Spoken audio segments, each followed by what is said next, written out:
Now I think my screen is visible to you. So let's start. Question number 7. ये रोहित का question है, सभी लोगों के लिए इम्पोर्टेंट है, देखते रहना। आकाश सिंह विजन।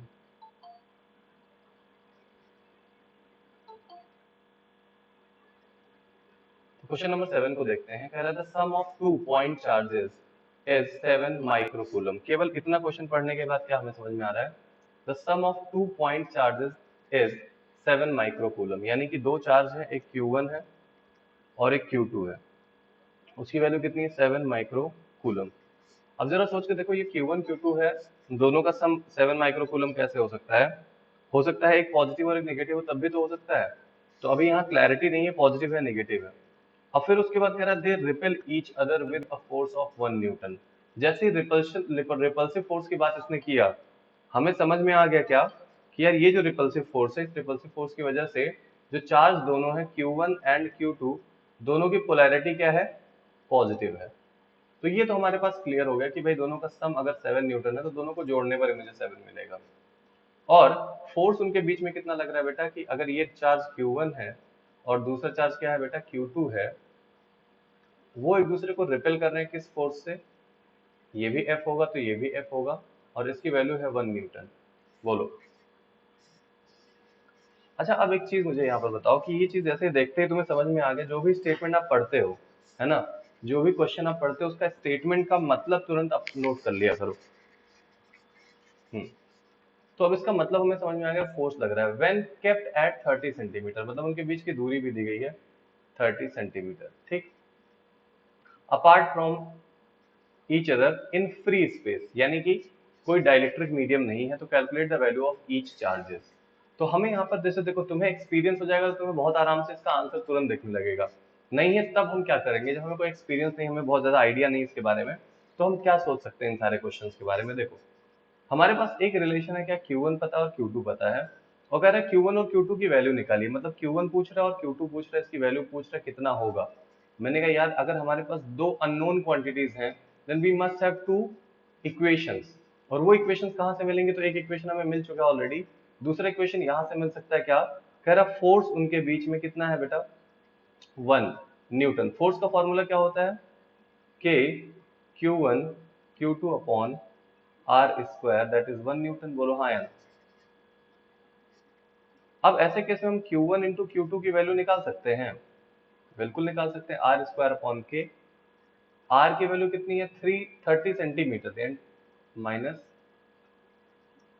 2 का होल स्क्वायर अगर कर लिया जाए, अपॉन के की वैल्यू कितनी होती है? 9 इंटू 10⁻9।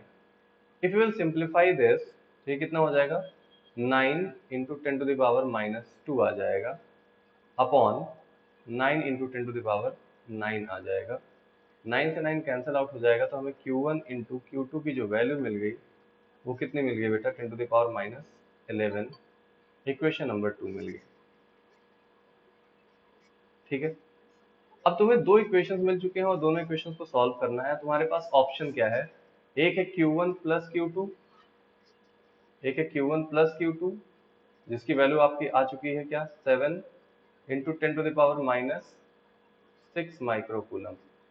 और एक है क्या? Q1 into Q2, that is 10⁻11 coulomb. Micro तो हट जाएगा यहाँ से।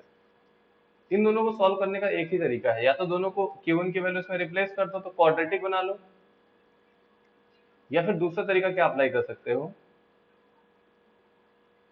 वही तो कह रहा हूँ, इसीलिए दूसरा इजी तरीका बता रहा हूँ। Q1 माइनस Q2 का whole square can be written as Q1 plus Q2 square, और plus 2Q1 sorry minus 2Q1 Q2, या फिर मैं इसको क्या लिख सकता हूँ? Q1 प्लस Q2 का whole square minus 4Q1 Q2, चलेगा? तो Q1 माइनस Q2 मुझे यहाँ से मिल जाएगा कैसे? By putting the value in under root. Q1 plus Q2 की वैल्यू पता है कितना? 7 इंटू 10⁻⁻6 का होल स्क्वायर, और यहाँ पर क्या है? 4 into 10⁻11। When we will simplify this, तो हमें क्या मिलेगा? 49 इंटू 10⁻12, और माइनस ये क्या हो जाएगा? 4 10 टू द पावर माइनस 11, ठीक है। या फिर इसमें हम क्या कह सकते हैं बेटा, इसको लिख सकते हैं 4.9 into 10 to the power minus 11 minus 4 into 10 to the power minus 11, ठीक है। या फिर हम इसे क्या लिख सकते हैं बेटा, Q1 माइनस Q2। देखो सिंपल तरीका होता है मेथड, दोनों को माइनस करोगे तो क्या बचेगा अंडर रूट में, 0.9 into 10 to the power minus 11 बचेगा। बोलो बात समझ में आ रही है। या फिर इसको क्या बोल सकते हो, 9 into 10 to the power minus 12। या फिर इसको आप क्या बोल सकते हो बेटा, 3 into 10 to the power minus 6। तो Q1 माइनस Q2 कितना हो गया, 3 माइक्रोकूलम। और Q1 प्लस Q2 कितना हो गया बेटा, 7 माइक्रोकूलम। Q1 माइनस Q2 हो गया 3 माइक्रोकूलम। अब इन्हीं दोनों को जोड़ दोगे तो कितने प्यार से इसका आंसर आएगा, देखो ये दोनों कट जाएगा। 2Q1 must be equals to क्या, 7 3 10, 10 माइक्रोकूलम। और we can say Q1 must be equals to 5 microcoulomb, while Q2 will be what, 2 microcoulomb. This is the answer. So this is how we will solve the question. अगर इसी को quadratic बना दोगे तो उलझ जाओगे, समझ पाए। हाँ एग्जैक्टली तो इस चीज को ध्यान रखना है आपको, क्वाड्रेटिक बना के उलझना नहीं है हमें।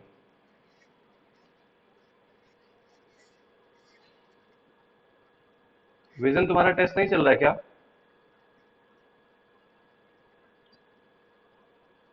विजन तुम्हारी टेस्ट नहीं चल रहा है क्या बायो का। अच्छा तुम्हारा हाँ मैथ्स है, तुम दोनों साथ में रहते हो, तुम्हारा हम समझ के फिर चलो ठीक है भाई। अगले सवाल पे आते हैं, नोट कर लिया बेटा।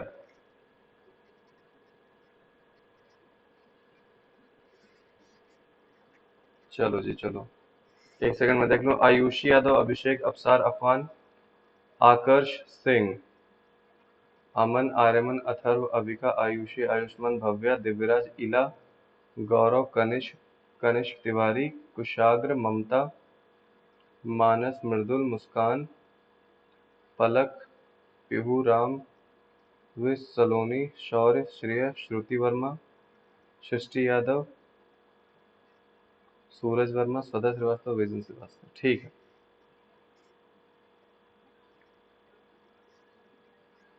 ओके अब क्वेश्चन नंबर 9 देखो, यहाँ पर दिया हुआ है क्वेश्चन नंबर 9। क्वेश्चन नंबर 9 क्या कह रहा है, कह रहा है चार्जेस कैपिटल Q और small q are placed at each of the diagonally opposite corners of a square. We have what? We have a square. हमारे पास एक स्क्वायर दिया हुआ है ऐसा, जो कहे वही करते जाओ बेटा, आपका न्यूमेरिकल इजी हो जाएगा। मैं इसीलिए इसके न्यूमेरिकल्स को इतना ज्यादा लगा रहा हूँ ताकि आपके लिए न्यूमेरिकल्स आसान हो जाए, आप आराम से क्वेश्चंस न्यूमेरिकल्स कर सको।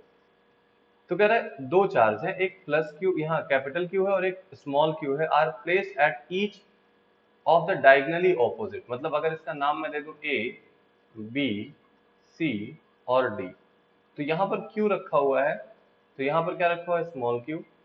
और फिर कहा जा रहा है क्या, कि यहाँ पर अगर क्यू रख दिया जाए तो यहाँ पर क्या रख दिया गया, स्मॉल क्यू, ठीक है। डायगनली ऑपोजिट साइड पे रखा, मतलब एंड्स पे रखा गया है यहाँ पर और एक कह रहा है opposite. If the net electrical force at capital Q is 0 then find the ratio of Q by small Q. अब इस कैपिटल क्यू की अगर हम बात करते हैं, है ना, इस पर लगने वाला नेट फोर्स क्या हो, 0 हो, ठीक। इस कैपिटल क्यू की बात करी जाए तो जरा सोच के देखो कि अगर ये कैपिटल क्यू है, ए बेटा ये जैम बोर्ड क्यों शेयर कर रही हो आयुषी यादव, तो यहाँ पर एक चार्ज है और यहाँ पर एक चार्ज है, दोनों का मुझे पोलैरिटी बिल्कुल पता नहीं है, तो मैं कौन सी पोलैरिटी लगाऊं। अगर इसके बारे में सोचो कि यहाँ पर ये वाला क्या करेगा, diagonal opposite corner of the square. Okay एक सेकंड इसमें थोड़ा सा गड़बड़ है। ये जो स्क्वायर दिया है इसमें कैपिटल क्यू डायगोनली ऑपोजिट है, मतलब कैपिटल क्यू यहाँ है तो कैपिटल क्यू यहाँ पर भी है, ठीक है। और स्मॉल क्यू यहाँ है तो स्मॉल क्यू यहाँ है, ये कह रहा है डायगोनली ऑपोजिट। ठीक। अब ये क्वेश्चन में ये हमें नहीं पता कि इसका सिंबल क्या है, लेकिन कह रहा है क्या कि कैपिटल क्यू जो है वो उस पर नेट फोर्स 0 है, मतलब वो इक्विलिब्रियम में है। इसका मतलब इस पर जो फोर्स लग रहा है, अगर देखो ये कैसा हो, मान लो इसको हम दोनों को पॉजिटिव ले लेते हैं और इनको भी पॉजिटिव ले लेते हैं, दोनों को, है ना। तो ये क्या करेगा, इसे रिपेल करेगा, ये इसे क्या करेगा, रिपेल करेगा, और ये भी इसे क्या करेगा बेटा, रिपेल करेगा। ऐसे केस में तीनों फोर्स का रिजल्टेंट कहाँ मिलेगा, कुछ इसी डायरेक्शन में मिल जाएगा। क्या फोर्स नेट होने की प्रोबेबिलिटी है यहाँ पर? नहीं, यहाँ 0 होने की प्रोबेबिलिटी है। एक इधर फोर्स लग रहा है, किधर फोर्स लग रहा है, किधर फोर्स लग रहा है। इन दोनों का रिजल्टेंट मान लो ये ए है और ये बी है, ए और बी का रिजल्टेंट किधर मिलेगा, इसी डायरेक्शन में मिलेगा। और ये, हाँ, और सी भी क्या होगा, उसी डायरेक्शन में होगा। तो इन दोनों का रिजल्टेंट भी क्या होगा, ऐड हो जाएगा। तो अल्टीमेटली नेट फोर्स कहाँ मिल जाएगा तुम्हें, इधर कुछ नेट फोर्स की वैल्यू मिलेगी, that can not be 0। But ऐसे सोचो कि अगर यहाँ पर B है और यहाँ पर एक फोर्स A है, इन दोनों का रिजल्टेंट अगर यहाँ मिल रहा है A और B का, और कोई ऐसा फोर्स जो इस डायरेक्शन में मिल जाए जैसे C है, तो ऐसी पॉसिबिलिटी बन सकती है कि हाँ ये दोनों एक दूसरे को कैंसिल आउट कर दें। पॉसिबिलिटी बनेगी, लेकिन कंडीशन क्या होगा, हाँ मुझे नेचर नहीं पता है, वही तो डिसाइड करना है। इसीलिए देखो यहाँ पर 3 मार्क्स क्वेश्चन लिखा हुआ है ना, इसीलिए केवल ये सोचने के लिए तुम्हारे पास 1 नंबर दिया जा रहा है। तो यही मैंने कह रहा हूं ना कि अगर हमारा ये चार्ज इसको अगर मैं पॉजिटिव ले लूं तो इसको मुझे नेगेटिव ही लेना पड़ेगा। अगर ये नेगेटिव हो जाए और ये भी क्या हो जाए, नेगेटिव हो जाए, मान लो एक तरीके से ये दोनों पॉजिटिव हैं और ये क्या हो जाए, दोनों नेगेटिव हो जाए, तो ऐसे केस में क्या हो जाएगा, ऐसे केस में देखो क्या हो जाएगा भाई, कि यहाँ वाले को प्लस या माइनस क्यू कर लिया तुमने, और यहाँ पर क्या कर लिया तुमने, यहाँ भी माइनस क्यू कर लिया। तो ये इसे क्या करेगा, इस डायरेक्शन में रिपेल कर देगा एक फोर्स लगा के F1, क्योंकि डायगोनली ऑपोजिट है। लेकिन यहाँ पर रखा हुआ चार्ज कैसा है बेटा, पॉजिटिव, और यहाँ पर रखा हुआ चार्ज कैसा है, पॉजिटिव। तो ये इसे अट्रैक्ट कर लेगा, ये इसे अट्रैक्ट कर लेगा, F2 और F3, और F2 और F3 का रिजल्टेंट कहाँ मिल जाएगा, इस डायरेक्शन में मिल जाएगा। F2 और F3 का रिजल्टेंट जो किसके बराबर हो जाए, F1 के बराबर हो जाए, तो हम कह सकते हैं कि भैया हाँ ये दोनों पर इस चार्ज पर नेट फोर्स क्या हो सकता है, 0 हो सकता है। एक प्रोबेबिलिटी तो ये बन गई। दूसरी पॉसिबिलिटी तुम्हारी ये भी बन सकती थी बेटा कि अगर इसको माइनस क्यू रख लो, इसको भी माइनस क्यू रख लो, और इसको प्लस क्यू रख लो, तो भी पॉसिबिलिटी बन सकती है कि यहाँ पर रिपल्शन लग जाए और यहाँ पर अट्रैक्शन लग जाए।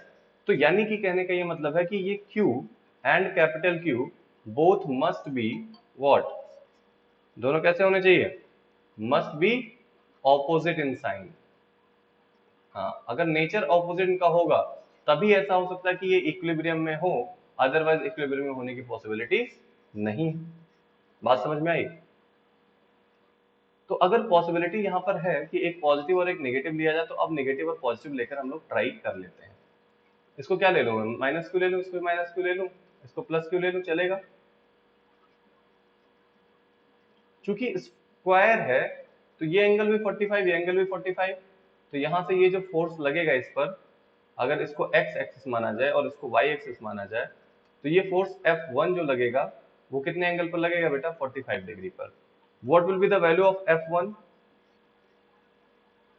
अगर इसका साइड का जो लेंथ है a है तो ये वैल्यू कितनी हो जाती है डायगोनल इसका, a√2।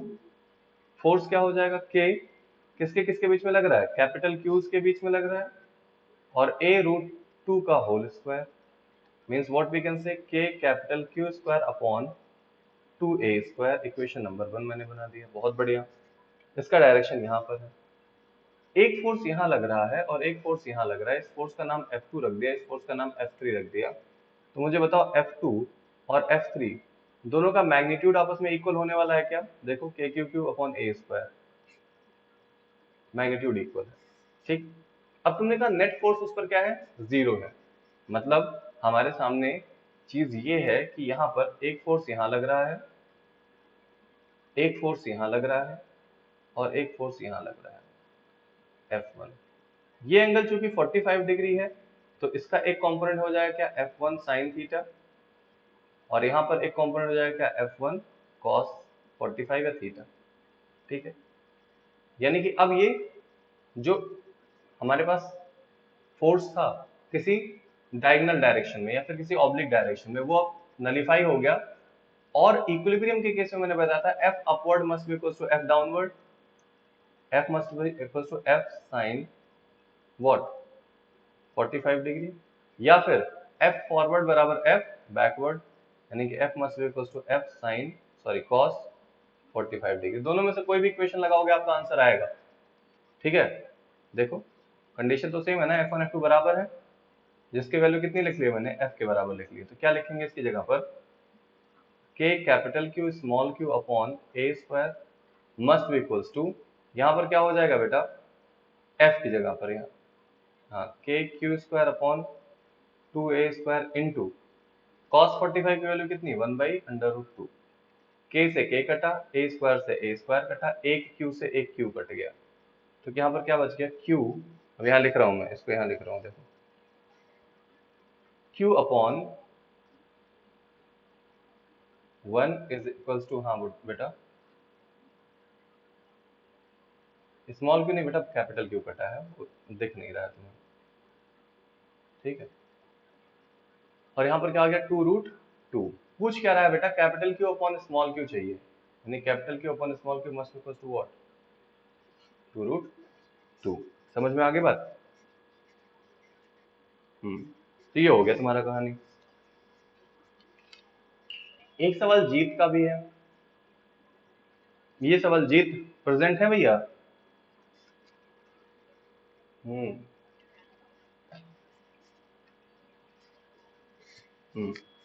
नोट कर लो, आज हमको भाई पढ़ना है इलेक्ट्रिक फील्ड, ठीक है। तो ये सवाल हमारा लास्ट होगा जो जीत का बताऊंगा, बाकी लोग मुझे भेज दिया करो क्वेश्चन यार।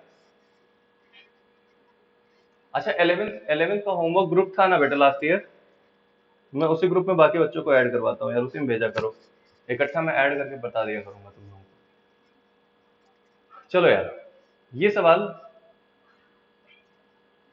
एसएल अरोरा का है, ये example number 25। Where 3 point charges +2 microcoulomb, -3 microcoulomb and -3 microcoulomb are kept at vertices A, B and C। कुछ डायग्राम यहाँ पर दिया हुआ है, A, B और C पर इस तरीके से रखे हुए हैं। Of an equilateral triangle of side 20 cm as shown in figure, what should be, अब क्वेश्चन यहीं पर है, देखो what should be the sign and magnitude of the charge to be placed at midpoint M of BC so that the charge A remains in equilibrium। देखो अभी इसके पहले जो सवाल किया गया उसी के जैसा मिलता जुलता सवाल है।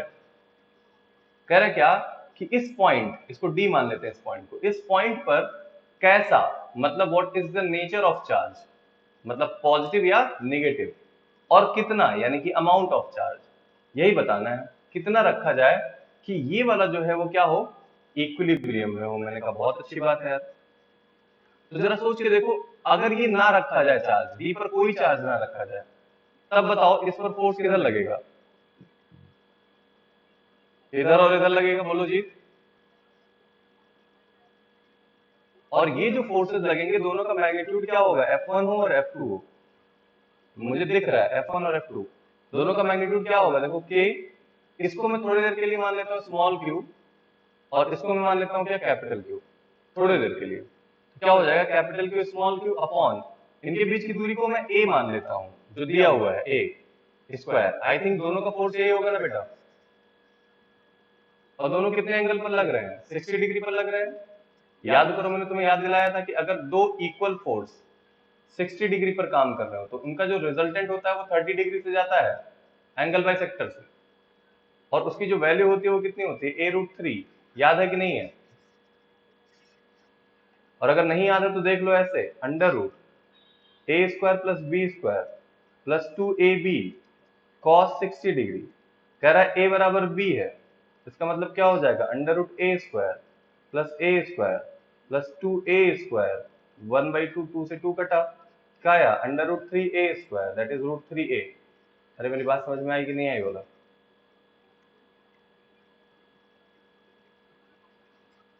तो भैया ये आ गई, तो ये चीज हमने कह दी यहाँ पर है। तो मैंने कहा यार ये बता कि अगर वहां पर चार्ज नहीं रखा होता तब तो यार ये सिंपल सी बात थी कि इस पर जो नेट फोर्स लगता, नेट फोर्स कहाँ पर, एट चार्ज ए, वो कितना हो जाता, √3 × F, यानी कि √3 ऑफ के क्यू क्यू अपॉन ए स्क्वायर। बोलो, और किधर की तरफ लगता बेटा, इस डाउनवर्ड डायरेक्शन में लगता। बोलो, मतलब हमारे सामने सिचुएशन ये है कि हमारे पास एक इक्विलेटरल ट्रायंगल है और इस इक्विलेटरल ट्रायंगल के इस पॉइंट पर एक चार्ज रखा हुआ है जिस पर फोर्स किधर लग रहा है बेटा, यहां लग रहा है। कितना लग रहा है, एफ नेट।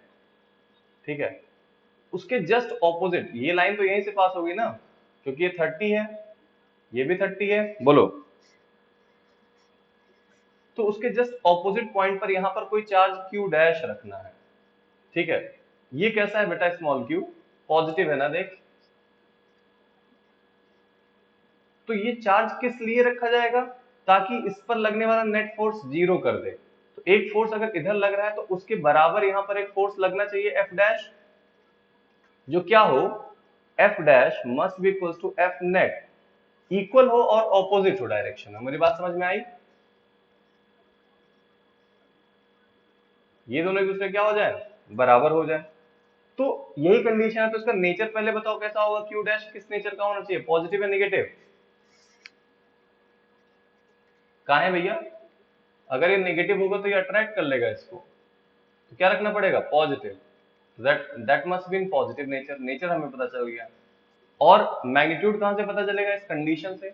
कंडीशन कितना हो जाएगा भैया, के क्यू डैश इंटू क्यू, इसको हमने क्यू माना था, अपॉन ये लेंथ क्या होगी, ये मैं याद दिलाऊं, इतनी क्या है, a/2, इतनी क्या है, a, तो परपेंडिकुलर कितना होगा बेटा, √3/2 है। बोलो, याद है, मैंने पहले दिन क्वेश्चन में बता दिया था ये चीज, क्वेश्चन लगवाने से पहले, तो मैं बार बार नहीं बताऊंगा, ये चीज याद रखना, √3/a/2 का whole square, that must be equal to what, F net. F net कितना है, यहाँ दिया हुआ है, √3 k अपॉन ए स्क्वायर। जरा आप देखो कितना मजा आता है ना, ऐसे कटता है जब, ये देखो काटने में कितना मजा आ रहा है, ये कटा, ये कटा, अच्छा जी। क्यू डैश अपॉन यहाँ क्या हो जाएगा, 3a², ऊपर 2 हो गया, ये वाला नीचे वाला 2 कहाँ चला गया, ऊपर, उसका स्क्वायर है तो 4 हो जाएगा एक्चुअली। ओके, और यहाँ क्या बच रहा है भाई, √3 अपॉन a²। अगेन a² मैंने कैंसिल आउट कर दिया, 4 क्यू डैश अपॉन 3 बराबर √3 तो Q dash must have value 3√3 upon 4 Q। हमें Q क्या माना था, 3 माइक्रोकूलम को माना था, तो इनटू क्या कर दिया, 3 माइक्रोकूलम/4। तो answer will be what, 9√3/4 microcoulomb. Are you getting the answer? हाँ,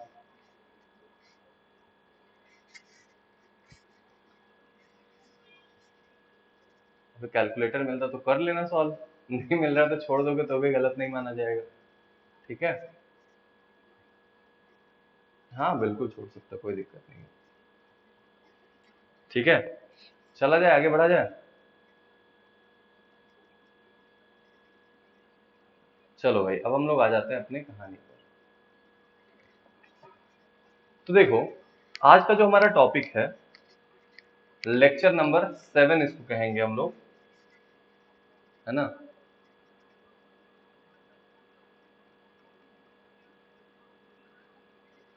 और आज का जो टॉपिक है उस टॉपिक के बारे में हम बात करने वाले हैं। टॉपिक है क्या, electric field, electric field and intensity. ठीक, बात नंबर 1, होता क्या है इसके बारे में बात करेंगे। दूसरी बात, इलेक्ट्रिक फील्ड इंटेंसिटी का जो मेजरमेंट है, how will you measure the intensity, है ना, या how will you represent the intensity, तो उसे हम कहते हैं electric field line, electric field line, या फिर लाइन ऑफ फोर्स भी बोला जाता है। ठीक, और तीसरा पॉइंट आएगा क्या, कि इलेक्ट्रिक फील्ड किसकी वजह से, due to a point charge की वजह से इलेक्ट्रिक फील्ड हम लोग डिस्कस करेंगे, ठीक है। उसके बाद हम लोग इलेक्ट्रिक पोटेंशियल पर भी आ जाएंगे पॉइंट चार्ज की वजह से, और आ जाएंगे हम किसके, नेक्स्ट टॉपिक पर आ जाएंगे। चलो, बहुत सारे आईएससी बोर्ड के जो बच्चे हैं या सीबीएसई बोर्ड के बच्चे हैं, ये लोग अपने अगर बुक से मैच करा रहे होंगे तो उन्हें बड़ी दिक्कत आ रही होगी कि सर आप पढ़ा जो रहे हैं वो कहीं कहीं पर अलग जगह पर दिया हुआ है। जैसे कि जो बुक्स में दिया गया है, जब वो फील्ड पढ़ा रहे हैं बुक वाले, तो किसकी वजह से पढ़ा देना, सबकी वजह से, मतलब electric field due to a point charge एक साथ पढ़ा दिया, ठीक है, डाइपोल एक साथ पढ़ा दिया, और डिस्ट्रीब्यूटेड चार्ज एक साथ पढ़ा दिया, फिर पोटेंशियल, फिर इसकी वजह से पढ़ाया। तो ये थोड़ा अलग अलग हो जाता है, क्योंकि डाइपोल में कुछ एक्स्ट्रा चीजें और आती हैं, डिस्ट्रीब्यूशन में गॉस थ्योरम एक्स्ट्रा आ जाता है। इसलिए मैं क्या करता हूं, पहले इलेक्ट्रिक फील्ड को तुम्हें डिटेल में बता दूं, तो बाकी चीजें बताना मेरे लिए बहुत ईजी हो जाएंगी। इसलिए बेटा ऐसा मैं कर रहा हूं, इस चीज को आप ध्यान देंगे, ठीक है।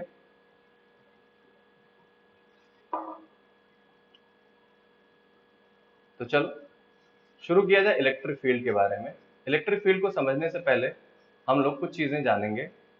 कोई, what is the meaning of point test charge, आपको पता है टेस्ट चार्ज क्या होता है? देखो, जब हम बात करते हैं फील्ड की, है ना, इलेक्ट्रिक फील्ड की, अच्छा तुम लोग बोल रहे हो, मुझे सुनाई नहीं दे रहा होगा, हाँ, मैग्नीट्यूड ही ना हो, दूसरे चार्ज पर फोर्स ना एग्जर्ट करता, बहुत बढ़िया, बिल्कुल सही जवाब है। चलो, अब हम बात करते हैं, सबसे पहले हम बात कर रहे हैं क्या, इलेक्ट्रिक फील्ड के बारे में। इलेक्ट्रिक फील्ड, जब केवल फील्ड की बात होती है तो फील्ड का सिंपल सा एक ही मतलब होता है, जिसे हम कहते हैं क्या, रीजन, है ना, किसके अबाउट, अराउंड, हाँ बेला बेटा, अच्छा अच्छा, ठीक है ठीक है ठीक है, अराउंड अ सोर्स चार्ज, क्या होता है भाई, reason around a source charge. एक सोर्स चार्ज अब क्या होता है ये भी सोच लो, और टेस्ट चार्ज क्या होता है ये भी मैं बता दूं। सोर्स चार्ज का मतलब होता है क्या, कि जैसे मान लिया हमने एक चार्ज यहां पर लिया प्लस क्यू, इसकी वैल्यू क्या है, प्लस क्यू है, ठीक है। तो इस प्लस क्यू की जब हम बात करते हैं तो इसका अपना कुछ मैग्नीट्यूड है, कोई ना कोई इसका मैग्नीट्यूड है, और चूंकि ये पॉजिटिव भी हो सकता है और नेगेटिव भी हो सकता है, दोनों पर बात करेंगे। लेकिन यहां पर हमने जो ये चार्ज रखा है, इसके पास अगर एक दूसरा चार्ज रख दिया जाए क्यू नॉट, तो ये क्या करेगा, और ये भी पॉजिटिव में, तो ये इसे क्या करेगा बेटा, रिपेल करेगा, है ना। और अगर यही निगेटिव होता ये, तो क्या करता, अपनी तरफ अट्रैक्ट करता। दोनों ही पॉसिबिलिटीज बन सकती है ना, ठीक है। फिलहाल मैं अभी एक पॉजिटिव का एग्जांपल लेकर चल रहा हूं, फिर हम लोग नेगेटिव का भी एग्जांपल ले लेंगे। तो पॉजिटिव का एग्जांपल हम लोग लेकर चले, तो यहाँ पर क्या हो गया, पॉजिटिव क्यू चार्ज है, ये इसको क्या करेगा, एक फोर्स ऑफ रिपल्शन लगाएगा एफ, जिसकी वैल्यू कितनी हो जाएगी, K Q Q not upon R square, ठीक है। अब ये जो फोर्स ऑफ रिपल्शन लग रहा है, इस फोर्स ऑफ रिपल्शन की बात अगर करी जाए तो it is inversely proportional to R square. और मैं तुमसे अगर कहूं बेटा if R tends to infinite, तो एफ टेंड्स टू क्या, अगर आर मतलब दूरी बहुत बढ़ती जाए तो आर जीरो की तरफ बढ़ता चला जाएगा, बोलो। और एफ जहां जीरो हो जाए, जिस पॉइंट पर जीरो हो जाए, यानी कि क्या, इस चार्ज की वजह से इस वाले चार्ज पर कोई फोर्स लगना बंद हो जाए, तो उस पॉइंट को, उस रीजन को क्या बोलेंगे हम लोग, कि इसके बाहर वाला रीजन जो होता है उसे इनफाइनाइट रीजन बोला जाता है। क्या बोला जाता है बेटा, इनफाइनाइट रीजन बोला जाता है, ठीक है।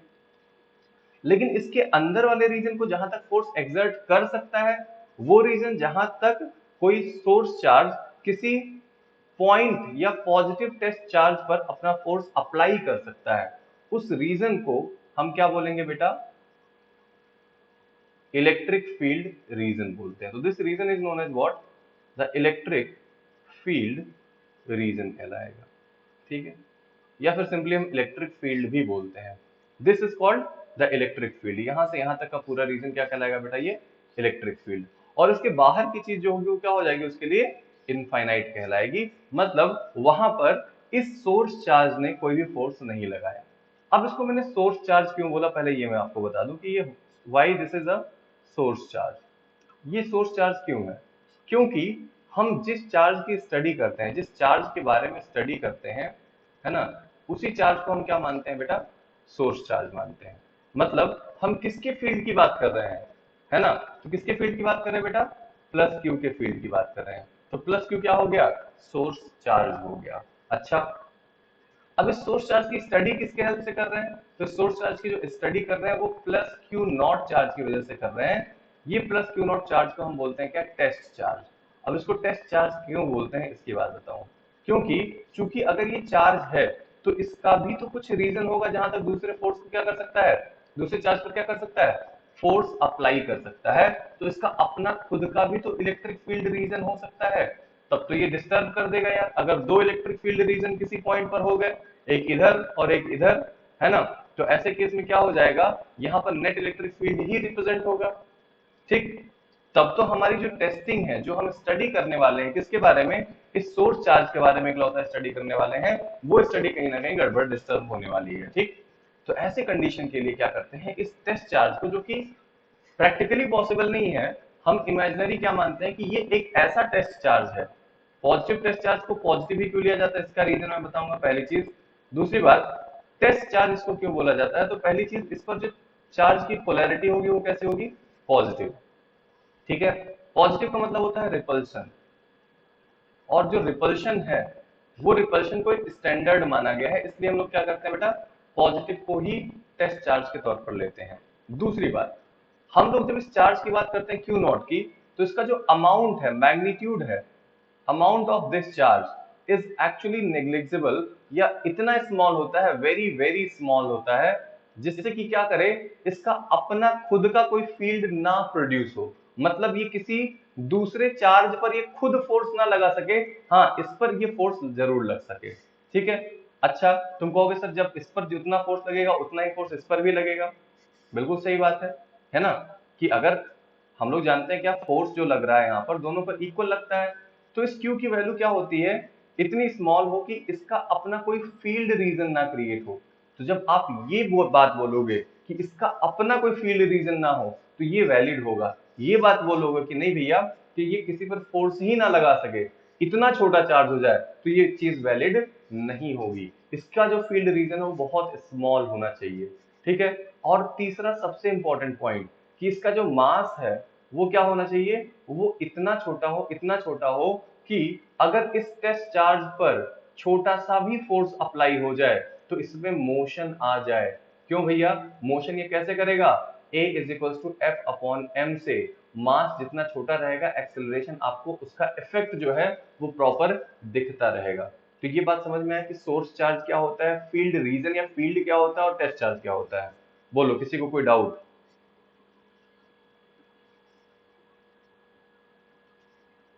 किसी को कोई डाउट हो तो बताओ भाई।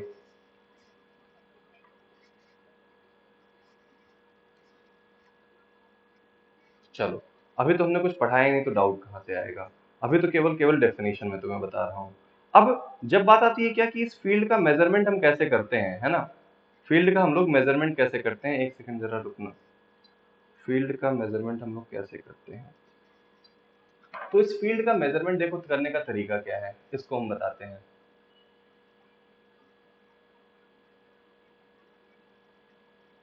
हमने कहा कि हमारे पास ये क्या है भैया, एक पॉजिटिव चार्ज है, जिसको हम लोगों ने क्या बोला, सोर्स चार्ज बोला।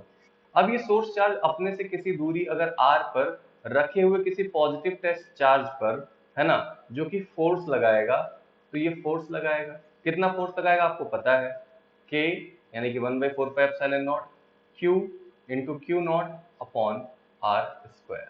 This is equation number 1। ठीक है, यही एक पॉइंट चार्ज हमने इसको मान रखा है, ये क्या है, ये भी सोर्स चार्ज है, this is called source charge. और सोर्स चार्ज का शेप अभी हमने क्या लिया बेटा, पॉइंट चार्ज लिया है। ठीक है, अब ध्यान देना, जो हम मेजरमेंट करते हैं इलेक्ट्रिक फील्ड की, वो कैसे करते हैं? Measurement of electric field is done by electric field intensity. थोड़ा नीचे लिखो विजन, दिख रहा है? इलेक्ट्रिक फील्ड इंटेंसिटी, हाँ इलेक्ट्रिक फील्ड इंटेंसिटी से, है ना। अब तुम सोचो कि सर इसकी डेफिनेशन कैसे याद करी जाए, तो केवल इस वर्ड से इसकी डेफिनेशन याद करना। इंटेंसिटी को हम बोल सकते हैं क्या? इंटेंस। इंटेंस वर्ड सुना है ना?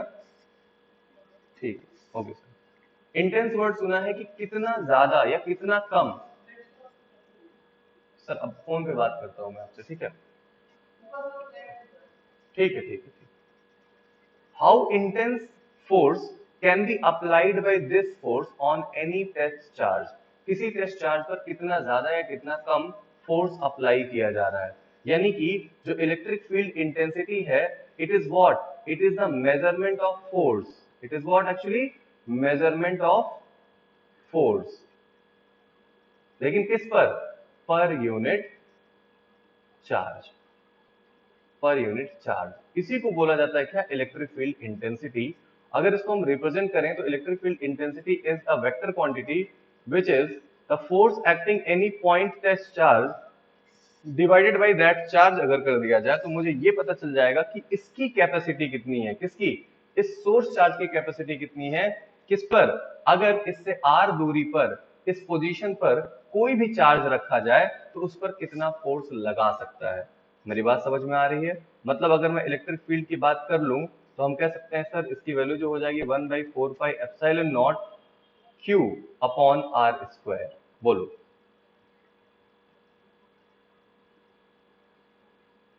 कैसे आया? देखो, इस फोर्स पे हमने क्या कर दिया? इस क्यू को इधर ट्रांसफर कर दो तो क्या आ जाएगा? Force upon Q not, that will become के क्यू अपॉन आर स्क्वायर। बोलो बात समझ में आ रही है? इसी को तो बोलेंगे क्या? Electric field intensity. तो बेटा एक चीज समझ में आ रही है क्या? इलेक्ट्रिक फील्ड इंटेंसिटी क्या होती है? It is the measurement of force पर unit charge. Force divided by कौन सा चार्ज? जिस पर फोर्स अप्लाई हो रहा है। इलेक्ट्रिक फील्ड इंटेंसिटी किसकी वजह से होती है? सोर्स चार्ज की वजह से। तो उसके फॉर्मूले में कौन आएगा? तो ध्यान से देखो बेटा, उसके फॉर्मूले में केवल और केवल कौन आ रहा है? सोर्स चार्ज आ रहा है। और क्या आ रहा है बेटा? दूरी आ रही है। इसके अलावा जिस फोर्स पर, जिस चार्ज पर फोर्स लग रहा है, उस चार्ज का कहीं नामो निशान नहीं है। क्योंकि ये जो है इलेक्ट्रिक फील्ड इंटेंसिटी, वो किसकी वजह से, उसका रीजन कौन है? किसी पोजीशन पर दूरी r पर आपसे कोई पूछे what is the value of electric field intensity due to this capital Q charge, what will you say? You will say k q by r square. This is the basic formula for the electric field intensity for any point charge. क्या मेरी बात समझ में आई? अब देखो जरा यहां पर ध्यान से देखो, हमने कहा क्या कि इलेक्ट्रिक फील्ड इंटेंसिटी जो है ना, उस इलेक्ट्रिक फील्ड इंटेंसिटी की वैल्यू हम कैसे निकालते हैं? Force divided by charge. इसका रिवर्स सोचा जाए। रिवर्स सोचने का मतलब क्या? हमने कहा कि एक चार्ज यहां पर प्लस क्यू है ऑलरेडी, है ना, जिसकी वजह से इससे आर दूरी पर एक इलेक्ट्रिक फील्ड की वैल्यू ई जो कि गिवन है आपको। इलेक्ट्रिक फील्ड की वैल्यू कितनी है बेटा? ई है, ये गिवन है। और यहां पर मैं कोई चार्ज रख रहा हूं क्या? मान लो स्मॉल क्यू। आपको क्या दिया हुआ है? ई दिया हुआ है। और चार्ज यहां कौन सा रखा जा रहा है? क्यू। तो बताओ इस क्यू चार्ज पर फोर्स कितना लगेगा? तो एफ इज इक्वल टू क्या बोलोगे बेटा? Q into E. बोलो बात समझ में आ रही है? क्या कर दोगे तुम? इस क्यू को बस यहां ट्रांसफर कर दोगे। तो force on any charge in electric field is equal to Q naught into E, या फिर whatever the value of charge into E. बोलो बात समझ में आ गई? फॉर्मूला समझ में हाँ बोलो, बोलो बेटा। कोई जरूरी नहीं है, अभी इस पर भी हम आते हैं। अभी तो डायरेक्शन की बात ही नहीं करी है, अभी मैंने डायरेक्शन की बात नहीं करी है बेटा। अभी यहां पर हाँ बोलो। तो यहां पर ये पर्टिकुलर इस एग्जाम्पल में तो बिल्कुल है, लेकिन ये फोर्स मतलब इलेक्ट्रिक फील्ड की वजह से फोर्स हमेशा रिपल्सिव होगा ये जरूरी नहीं है। हाँ, ये बिल्कुल सही है कि इस एग्जाम्पल में तो बिल्कुल हमने रिपल्सिव लिया है। क्यों? क्योंकि यहाँ पर जो हमने सोर्स चार्ज लिया है वो कैसा है बेटा? पॉजिटिव। और टेस्ट चार्ज तो हमेशा पॉजिटिव ही होता है, समझे? अभी जैसे मान लो हमारे सामने ऐसा एग्जाम्पल होता, कहाँ पहुंच गया भाई? हमारे सामने ऐसा एग्जाम्पल होता क्या, हमने कहा we have a minus Q charge at this point, ठीक है, और इससे आर दूरी पर जो इलेक्ट्रिक फील्ड इंटेंसिटी है वो कितनी है, ई है, और यहां पर हमने क्या रखा, एक प्लस क्यू चार्ज रख दिया, क्यू नॉट चार्ज रख दिया, तो ये फोर्स कैसा हो जाता, फोर्स ऑफ अट्रैक्शन हो जाता। बोलो बात समझ में आया। तो इसकी वजह से इलेक्ट्रिक फील्ड जो है वो यहाँ पर ई है, बट हम लोग अभी ई के डायरेक्शन की बात बिल्कुल नहीं किए थे, अब हम उसके डायरेक्शन की बात करते हैं। हमने पता चल गया क्या कि भाई इलेक्ट्रिक फील्ड इंटेंसिटी ई का जो फॉर्मूला होता है वो something vector force F upon charge की वैल्यू होती है, ठीक। हमें ये समझ में आ रहा है कि इलेक्ट्रिक फील्ड का डायरेक्शन वही होगा जो क्या होगा, फोर्स का डायरेक्शन होगा। किस पर, याद रखना पॉजिटिव टेस्ट चार्ज पर।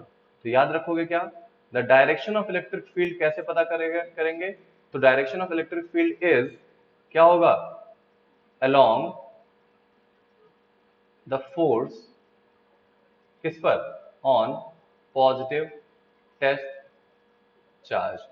कभी भी आपको पता करना हो पॉजिटिव टेस्ट चार्ज को यूज करेंगे क्या करने के लिए, डायरेक्शन पता करने के लिए। जैसे मैं अगर यहाँ पर एक पॉजिटिव चार्ज लेता हूं, है ना, और यहां पर एक पॉजिटिव टेस्ट चार्ज रखता हूं क्यू नॉट, तो ये पॉजिटिव चार्ज क्यू इस पर किस डायरेक्शन में फोर्स अप्लाई करेगा बेटा, अवे, ठीक है, रिपल्सिव फोर्स लगेगा ना, तो डायरेक्शन ऑफ इलेक्ट्रिक फील्ड किधर हो जाएगा बेटा, इसी डायरेक्शन में। अगर मैं यहां पर रखूं एक पॉजिटिव टेस्ट चार्ज, तो अब बताओ फोर्स किधर लगेगा, अवे। अगर मैं यहां पर रखूं तो फोर्स किधर लगेगा बेटा, अवे। यहां पर रखोगे तो कहां फोर्स लगेगा बेटा, दूर की तरफ। यहां पर रखोगे तो फोर्स किधर लगेगा, दूर की तरफ। मेरी बात समझ में आ रही है कि नहीं आ रही है। तो किसी भी पॉइंट पर अगर आप डायरेक्शन ऑफ इलेक्ट्रिक फील्ड निकालना चाहते हैं तो what you have to check, you have to put a positive test charge at this point and you will get the direction of electric field intensity। मेरी बात समझ में आई। उसी तरीके से अगर हम लोग यहाँ पर एक नेगेटिव चार्ज ले लेते हैं और उससे कुछ दूरी पर हम पॉजिटिव टेस्ट चार्ज रखेंगे, तो positive test charge will be attracted where, in the direction of negative charge, negative source charge, ठीक है। तो direction of electric field at this point क्या हो जाएगा, इस डायरेक्शन में होगा। यहाँ पर देखोगे तो किधर होगा, इधर होगा। यहाँ पर देखोगे तो किधर होगा, इधर होगा। और यहाँ पर रखोगे तो भी क्या होगा, towards the centre of that charge. मतलब हम कह सकते हैं क्या, the direction of electric field intensity will be towards the center of negative charge and away from the center of positive charge। Are you getting this?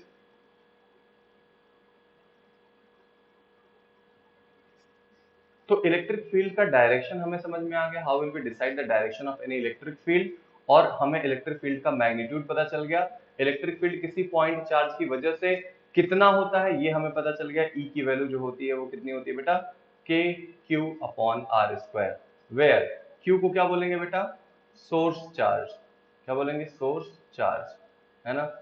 Are को क्या बोलेंगे, distance, कहां से, सोर्स चार्ज से। किसका, उस पॉइंट का जहां पर आपको क्या निकालना बेटा, इलेक्ट्रिक फील्ड चाहिए, उस पॉइंट का। इलेक्ट्रिक फील्ड का ये भी फॉर्मूला हमने देख लिया क्या, F upon Q not. Q not क्या होता है बेटा, टेस्ट चार्ज होता है ना। अच्छा, अगर तुमसे कोई कहे कि सर ये अगर पॉजिटिव चार्ज है और यहां पर हमने क्या रख दिया, टेस्ट चार्ज की जगह कोई दूसरा चार्ज रख दिया, मान लो ये Q1 है और ये क्या है बेटा, Q2 है, तो इस और दोनों के दोनों क्या है, पॉजिटिव है, ठीक।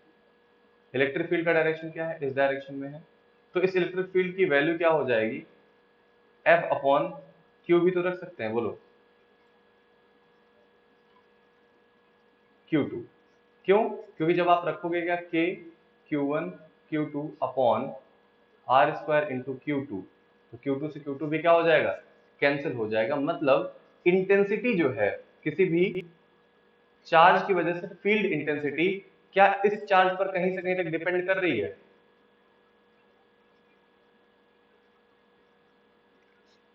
क्या इस पर डिपेंड कर रही है बेटा कहीं से कहीं तक, नहीं डिपेंड कर रही है, ठीक है। तो हम किस पर, हमें समझ में आएगा कि जो इलेक्ट्रिक फील्ड होता है वो क्या होता है बेटा, इलेक्ट्रिक फील्ड इंटेंसिटी क्या होती है। देखो यहाँ पर फिर से वापस, इलेक्ट्रिक फील्ड इंटेंसिटी बेसिकली क्या होता है, किसी भी चार्ज की वजह से किसी डिस्टेंस पर कितनी इंटेंसिटी है ये पता करने का सिंपल सा तरीका क्या होता है, इलेक्ट्रिक फील्ड इंटेंसिटी होती है। ठीक है, थोड़ा सा आगे बढ़ाऊं मैं, थोड़ा सा समराइज करता हूं मैं इसको। मैंने कहा हम लोगों ने क्या क्या पढ़ा भाई, हम लोगों ने पढ़ा इलेक्ट्रिक फील्ड क्या होता है। व्हाट इज इलेक्ट्रिक फील्ड, सभी लोग बताएंगे मुझे। इलेक्ट्रिक फील्ड क्या होता है, सिंपल सा याद रखेंगे क्या, electric field is the region, अगर डिसाइड किया जाए, रीजन अराउंड अ चार्ज, हाँ सोर्स चार्ज, कहां तक का रीजन, अप टू विच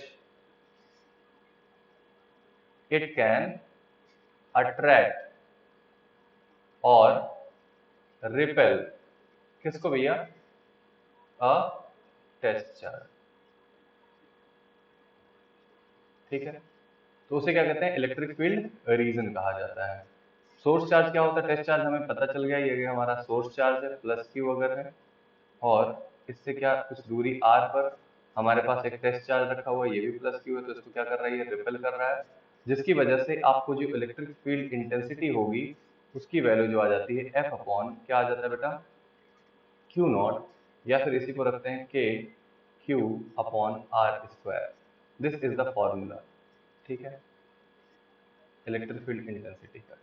अगर इसके डायरेक्शन की बात करी जाए तो direction of electric field intensity is always किधर होगा, अगर वो पॉजिटिव चार्ज है तो उससे अवे होगा, या फिर अगर नेगेटिव चार्ज है तो उसके टूवर्ड्स होगा, है ना।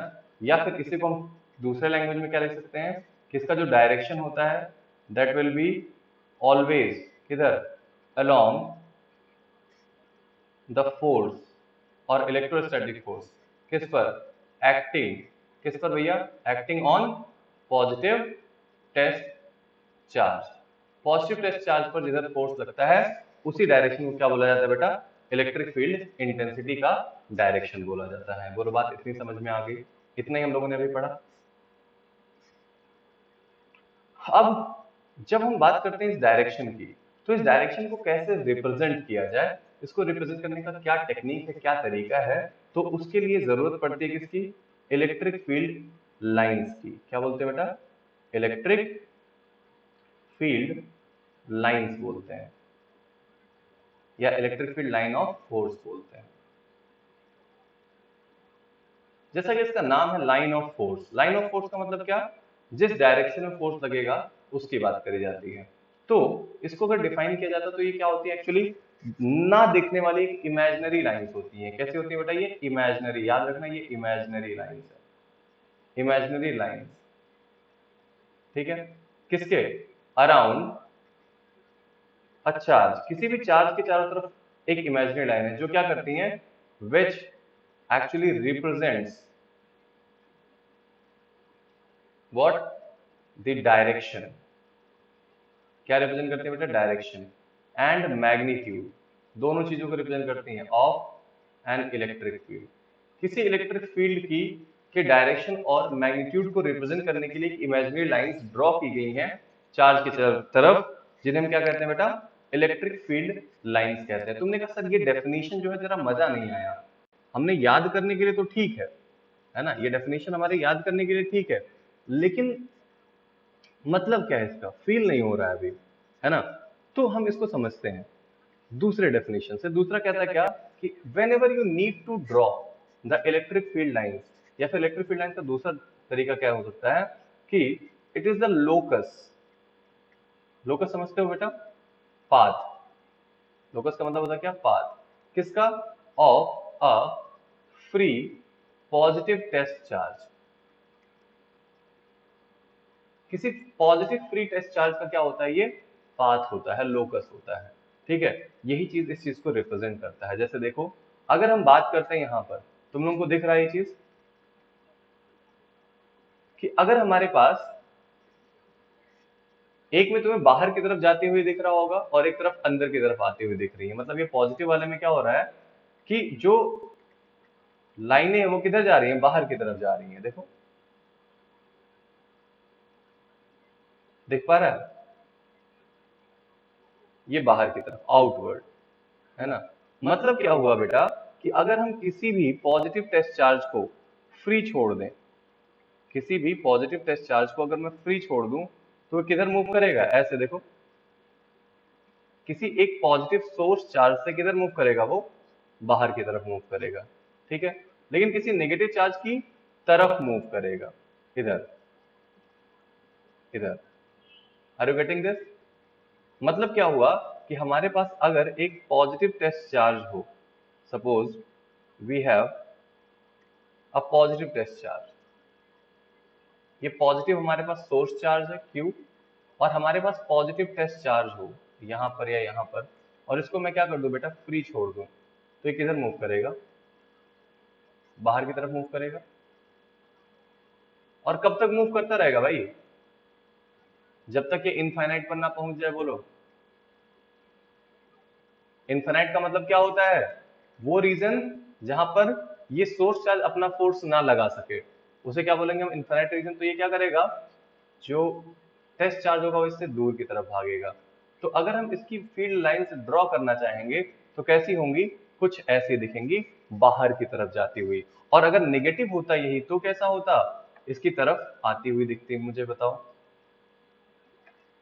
समझ आ रही बात? तो ये होती है क्या कि फील्ड लाइंस। तो फील्ड लाइंस क्या है, एक इमेजिनरी लाइंस है जो क्या रिप्रेजेंट करती है बेटा, basically path of, path of free positive test charge,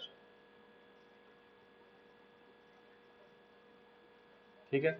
चलो इसको थोड़ी सी कहानी को और हम डिटेल में लेके चलते हैं। जैसे एक एग्जांपल लेता हूं मैं, हमने कहा ये पॉजिटिव चार्ज है, इसकी फील्ड लाइंस आपको पता है कैसी होंगी बेटा, ऐसी बाहर की तरफ होंगी, ठीक है, ऐसे बाहर की तरफ होंगी।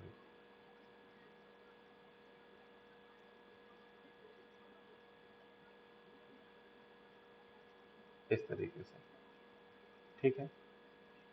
और अगर एक नेगेटिव चार्ज हो तो उसी तरीके से होंगी, है ना, आपको पता ही है कि इसकी तरफ आती हुई नजर आएंगी आपको,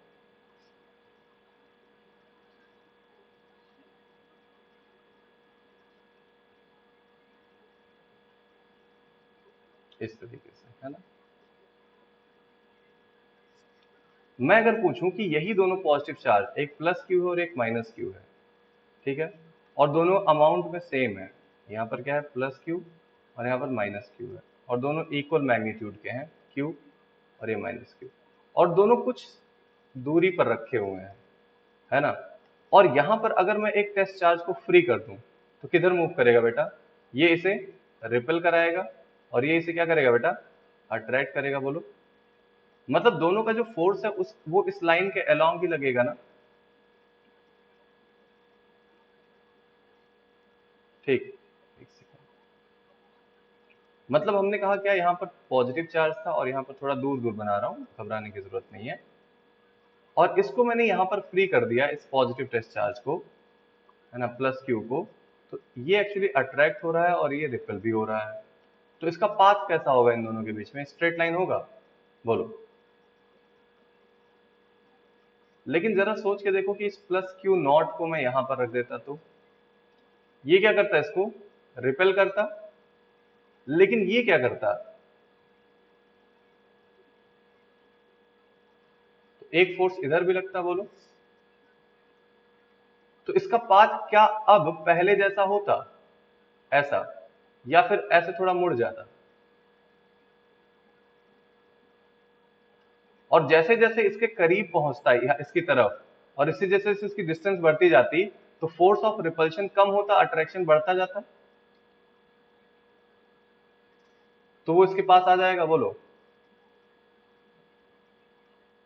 और सेम सिचुएशन यहां पर भी होगी यार, देख, अगर ऐसे देखा जाए, यानी कि ये कैसे मूव करेगा, ऐसे मूव करेगा, बोलो। अगर यहां पर चार्ज हो तो ये ऐसे जाएगा, फिर लेकिन ऐसे आ जाएगा, ऐसे चार्ज हो तो यहां पर जाएगा और ऐसे आ जाएगा।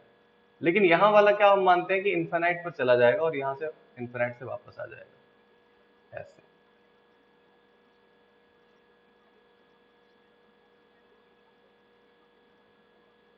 तो इस तरीके से लाइंस क्या करी जाती हैं, ड्रॉ करी जाती हैं, और यहाँ पर लाइंस चूंकि पॉजिटिव है तो इससे बाहर की तरफ निकलती हुई नजर आ रही हैं, और नेगेटिव है तो इसकी तरफ आती हुई नजर आ रही हैं। तो दीज आर द लाइंस, है ना। और किसकी वजह से है बेटा ये लाइंस? बेसिकली एक पॉजिटिव और एक नेगेटिव चार्ज के आसपास होने की वजह से हैं। तो यानी कि ये तो बिल्कुल सेम टू सेम होगा, लेकिन ये ऐसे जाएगा, ऐसे जाएगा, ऐसे जाएगा। बोलो बात समझ पाए? ये तो फील्ड लाइंस हमने ड्रॉ कर दी किसकी वजह से? किसी इलेक्ट्रिक डाइपोल की वजह से। आई थिंक आप लोगों को डाइपोल पता ही है ना बेटा। देख, एक प्लस क्यू और एक minus Q, both are separated by very small distance two L. ठीक, समझ आई बात कुछ? इलेक्ट्रिक फील्ड लाइंस, ठीक है। अब देखो, इन्हीं इलेक्ट्रिक फील्ड लाइंस को थोड़ा सा और हम लेकर चलते हैं कुछ और डिटेल से। मैंने कहा कि इलेक्ट्रिक फील्ड लाइंस EFLs भी बोले जाते हैं, electric field line short form में। ठीक है, तो इलेक्ट्रिक फील्ड लाइंस क्या रिप्रेजेंट करती हैं बेटा? They represent the direction. किसका डायरेक्शन? Of electric field. और इलेक्ट्रिक फील्ड लाइंस कैसी हो सकती हैं? स्ट्रेट लाइन भी हो सकती है और कर्व भी हो सकती है। बोलो, तो अगर ये स्ट्रेट लाइन है तब तो कोई दिक्कत नहीं है, स्ट्रेट लाइन है तो बिल्कुल सीधा इस डायरेक्शन में दिखेगा, है ना। लेकिन अगर ये कर्व है और इसका पाथ ऐसे, मतलब ऐसे कोई इलेक्ट्रिक फील्ड लाइन से ड्रॉ की गई है, और इस पॉइंट P पर आप इलेक्ट्रिक फील्ड निकालना चाहते हो, then how will you get the electric field? You need to draw the tangent at this point. तो हम लोग को ये समझ में आ गया क्या कि जो टेंजेंट होता है वो क्या बताता है? इलेक्ट्रिक फील्ड का डायरेक्शन बताता है। तो हमें पता है क्या? Electric field lines represents the direction of electric field, और इसका जो डायरेक्शन किसी भी पॉइंट पर होता है वो कौन रिप्रेजेंट करता है? रिप्रेजेंटेड बाई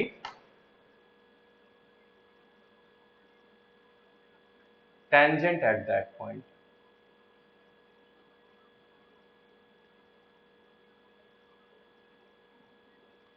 है ना।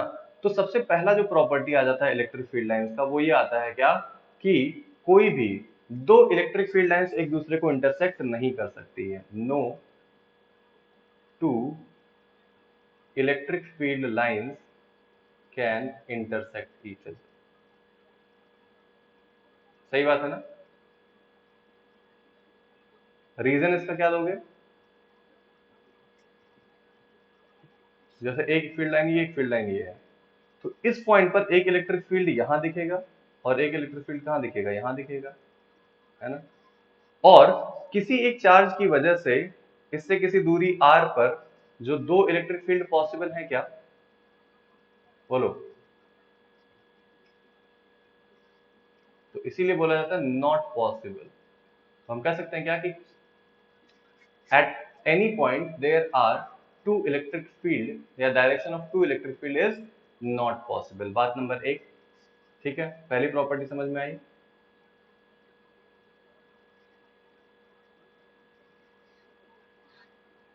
वन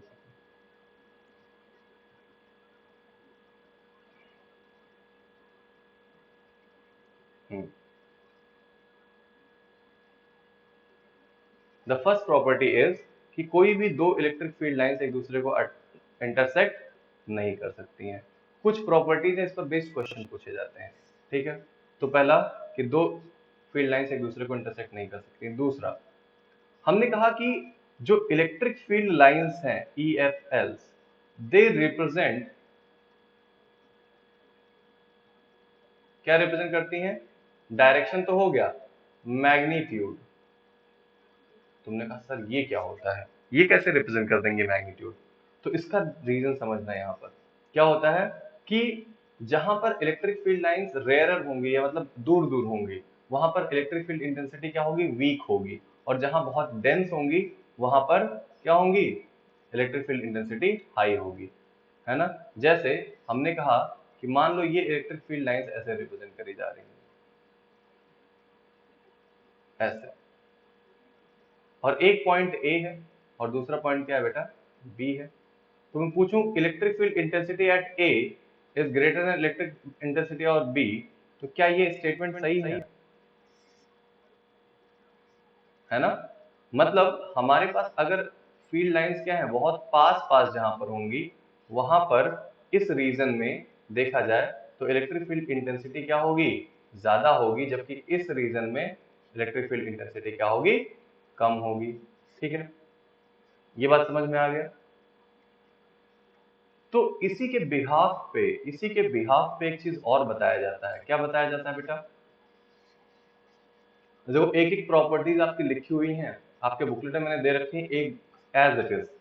इसी के बिहाफ पे क्या चीज बताया जाता है कि जो इलेक्ट्रिक फील्ड लाइंस होती हैं वो दो तरीके की होती हैं। इलेक्ट्रिक फील्ड लाइंस या इलेक्ट्रिक फील्ड दो तरीके का होता है। इलेक्ट्रिक फील्ड इंटेंसिटी जो होती है फील्ड का तो दो तरीके का, एक होता है यूनिफॉर्म और एक होता है नॉन यूनिफॉर्म। यूनिफॉर्म का मतलब क्या हो गया कि constant electric field throughout that region, उस रीजन में इलेक्ट्रिक फील्ड क्या हो, कांस्टेंट हो। तो ऐसे इलेक्ट्रिक फील्ड को रिप्रेजेंट करने का जो तरीका होता है वो ये होता है बेटा, क्या, the field lines must be parallel to each other and equidistant, है ना, क्या होनी चाहिए, एक दूसरे के पैरेलल हो और कैसे हो, इक्वी डिस्टेंस। तो बात समझ में आई। हाँ, तो parallel and equi distant lines represent क्या करती हैं, क्या रिप्रेजेंट करती है बेटा, represents uniform electric field. While ऐसी वाली जो लाइंस होती हैं नॉन पैरेलल, वो क्या रिप्रेजेंट करती है बेटा, नॉन यूनिफॉर्म इलेक्ट्रिक फील्ड। क्या दो बातें समझ में आ गई। चलो भाई, ये दो बातें आपको क्लियर हो गई इलेक्ट्रिक फील्ड लाइंस के। पहला, एक तो इंटरसेक्ट नहीं करती हैं, दूसरा क्या नहीं करती बेटा, एक दूसरे को का डायरेक्शन रिप्रेजेंट करती हैं। इसके बाद अगर हम तीसरे पॉइंट पर आते हैं इलेक्ट्रिक फील्ड लाइंस के, थर्ड पॉइंट, तो इलेक्ट्रिक फील्ड लाइन जो है वो रिप्रेजेंट करती हैं डायरेक्शन और ये। तीसरी बात अगर हम बात करते हैं क्या, कि अगर हमारे पास, है ना, कोई भी पॉजिटिव चार्ज है और उसके पास में एक पॉइंट पॉजिटिव टेस्ट चार्ज हमने फ्री कर दिया, पॉजिटिव हो या नेगेटिव हो, तो इसका जो पाथ होगा वो कैसा होगा, देखो कैसा होगा, कॉन्टिन्यूअस। जरूरी नहीं हर जगह स्ट्रेट ही हो, फिलहाल इस केस में स्ट्रेट है, बट क्या होगा, the path will be continuous. बात नंबर एक, इसका मतलब क्या हो गया, कोई कट नहीं होना चाहिए, मतलब या ब्रेक कोई नहीं होना चाहिए, कोई जंप नहीं होना चाहिए, सडन जंप, और ना ही कोई शार्प कॉर्नर होना चाहिए। ये एक बहुत बढ़िया पॉइंट है जिसको याद रखना है। अब जो बच्चे मैथ्स में कंटिन्यूटी पढ़े होंगे या फिर डिफरेंशिएबिलिटी पढ़े होंगे, तो डिफरेंशिएबिलिटी की यही कंडीशंस होती है ना बेटा, no cut, no jump, no sharp corner. Continuity में शार्प कॉर्नर नहीं आता है, लेकिन डिफरेंशिएबिलिटी की बात होती है तो क्या होती है, शार्प कॉर्नर होती है। ठीक है, मतलब क्या हुआ कि यहाँ पर जैसे कि हमारे पास ये पॉजिटिव टेस्ट चार्ज है ये, है ना, और अचानक जा रहा है, और जाते जाते क्या होगा, ऐसे गया और ऐसे जंप कर जाएगा क्या, ऐसा कुछ नहीं होगा। क्यों, बिकॉज इस पर एक जो फोर्स लग रहा है वो फोर्स यूनि डायरेक्शन है, और उस यूनि डायरेक्शन की वजह से इसके अलावा और कोई फोर्स तब तक नहीं लगेगा जब तक ये इन्फिनाइट रीजन में ना पहुंच जाए। तो इसका पाथ कैसा होना चाहिए बेटा, नो ब्रेक, नो जंप और नो शार्प कॉर्नर। सवाल इस पर पूछा जाता है, सवाल आपसे मैं पूछ रहा हूं, बताएंगे आप सवाल। क्वेश्चन सिंपल सा ये पूछा गया था बेटा, क्या, कि हमारे पास एक ऐसा एक स्फेयर है, ठीक, और उस स्फेयर का हाफ अपर रीजन जो था it was positively charged while the lower half region was negatively charged. ठीक है, ये एक ऐसा स्फेयर है, यहां पर बताओ कौन सी फील्ड लाइंस पॉसिबल नहीं है।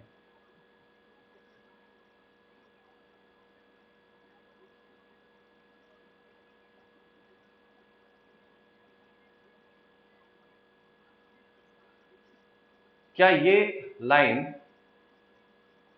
पॉसिबल है, हाँ बहुत बढ़िया, direction is most important, until unless you will not give the direction means arrow, your diagram will be incomplete. Now क्या ये पॉसिबल है? किसके अंदर जीरो होगी? अंदर? तो तो कहाँ वहां पर इलेक्ट्रिक फील्ड लाइंस दिख रहा है क्या तुम्हें कोई? स्फीयर के अंदर कौन सी फील्ड लाइंस है ना? सेम वही चीज यहाँ पर था, दूसरा ऑप्शन ये था, यहाँ पर पॉजिटिव था।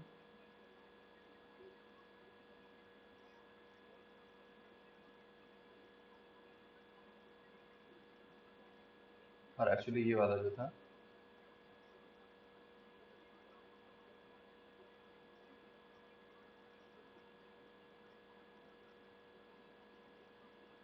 जो ये एग्जामिनर ने जो दिया था ना ये एग्जाम में, उसका तो ऐसे मेरे जैसा एकदम ऐसे बहुत खाली टाइम था, है ना, तो बैठ के डायग्राम ही बना रहा था मुझे लगता है। ये 2010 जेई में एग्जाम पूछा गया था।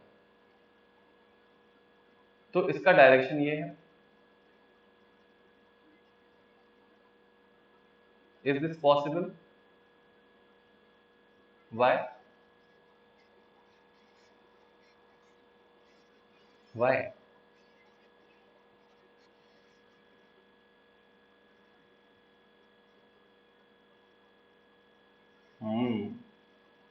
ये भी सही बात है। ठीक। और एक क्वेश्चन ऐसे दिया हुआ था इसी में, एक ऑप्शन ये भी था, positive positive positive positive positive और नेगेटिव नेगेटिव नेगेटिव, और उसने ऐसे बनाया था। फिलहाल मैं तुम्हें यही दिखाना चाह रहा था, ये वाला। यहाँ पर क्या हो जा रहा था, इसका शार्प कॉर्नर, है ना, वरना इसके अलावा सारे के सारे जितने पॉसिबिलिटीज सब फुलफिल हो रहा है। ठीक है।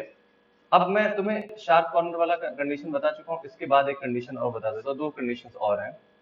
हमने तीन प्रॉपर्टीज बता दी, चौथी बता दो। अभी बच्ची ने बताया कि ये ओरिजिनेट कहाँ से होती है बेटा,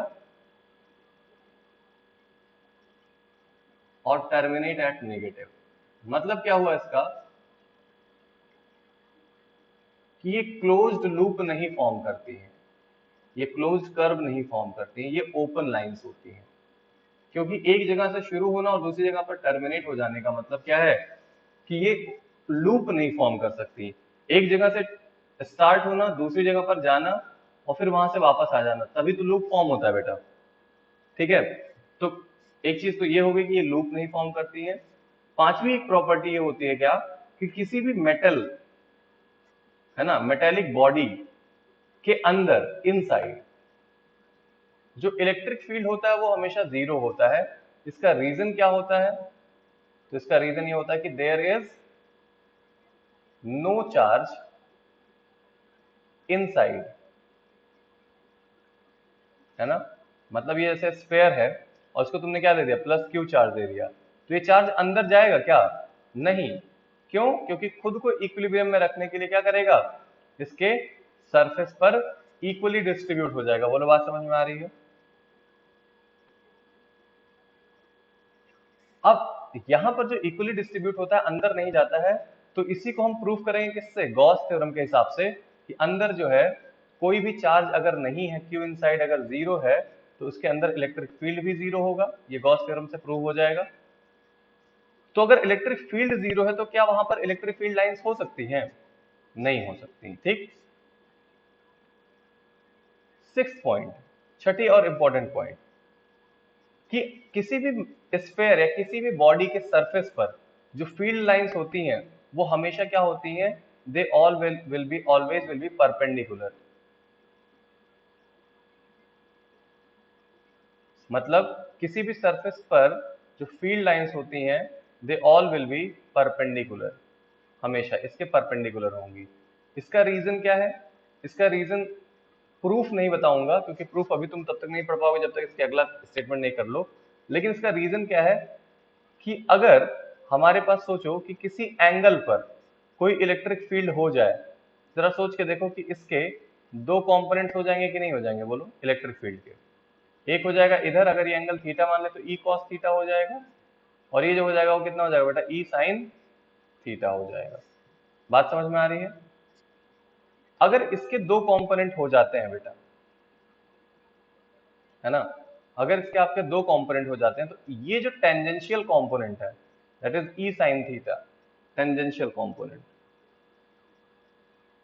वो टेंजेंशियल कंपोनेंट क्या करेगा, इसको इसके सरफेस पर जो भी स्टैटिक चार्ज है उस स्टैटिक चार्ज पर क्या करेगा, एक फोर्स लगाएगा जिसकी वैल्यू क्या होगी, ई टेंजेंशियल, बोलो, यानी कि Q इंटू ई साइन थीटा एक फोर्स लगेगा जिसकी वजह से ये चार्ज क्या हो जाएगा बेटा, मोशन में आ जाएगा। और अगर चार्ज मोशन में आ गया बेटा तो क्या हो जाएगा, क्या स्टैटिक इलेक्ट्रिसिटी का जो रूल है, क्या कि यहां पर जितने भी रूल्स है कोई करंट डेवलप नहीं होता है, यहां तो करंट डेवलप हो गया ना बेटा, अगर चार्ज मोशन में आ गया तो क्या डेवलप हो गया, करंट, जो कि इलेक्ट्रोस्टैटिक रूल्स के को वायलेट करता है ना। अभी इतना रीजन तुम्हें जानना है, इसके बाद मैं रीजन मैथमेटिकल भी प्रूव कराऊंगा क्योंकि ये क्वेश्चन पूछा जाता है बेटा, इसलिए मैं तुम्हें इसे बताऊंगा। इतनी बात समझ में आई?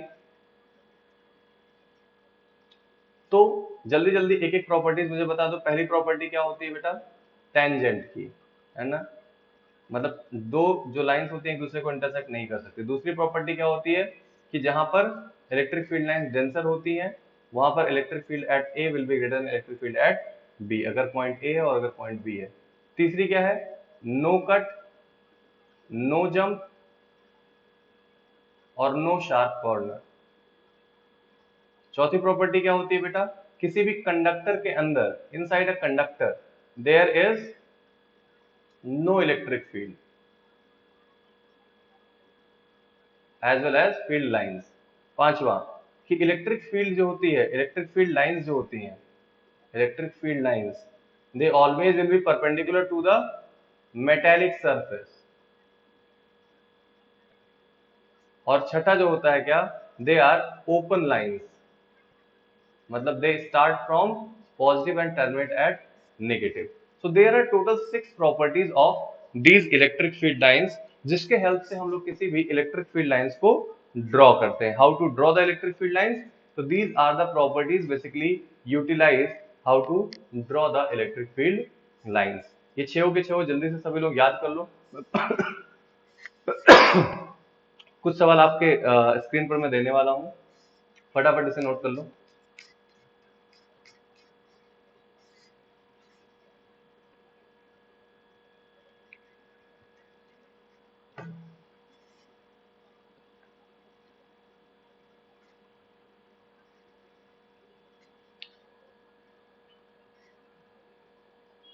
चलिए भाई आगे बढ़े।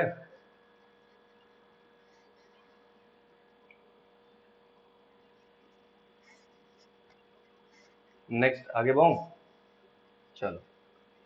अब मेरे पास जैसे एक क्वेश्चन ऐसे था कि एक मेटेलिक सरफेस है, उस पर कौन सी फील्ड लाइन पॉसिबल नहीं है, 1 2 3 एंड 4।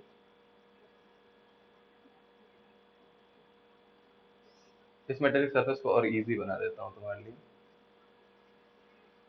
ऐसा था,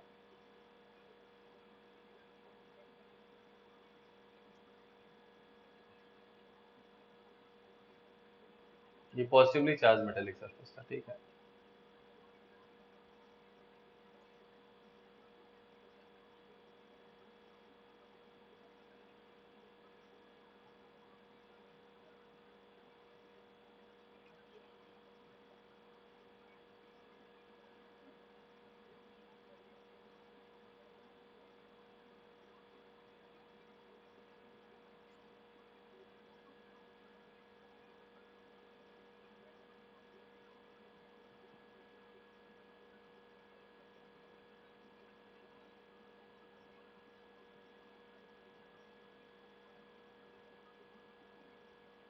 ये फोर्थ है, ठीक है, ये पूरा,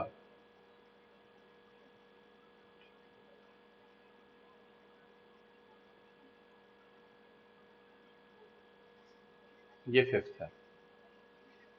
बताओ क्या पहला पॉसिबल है, क्यों नहीं है, रीजन इसका क्या होगा? हाँ, पॉजिटिव चार्ज से क्या होती है बेटा, अवे होती है। तो एक चीज यहाँ से याद हो गई, आज ही मैंने बताया था, the electric field always has a direction away from positive charge. Is that clear? Second, ये क्यों नहीं पॉसिबल है बेटा, ये तो अवे भी है।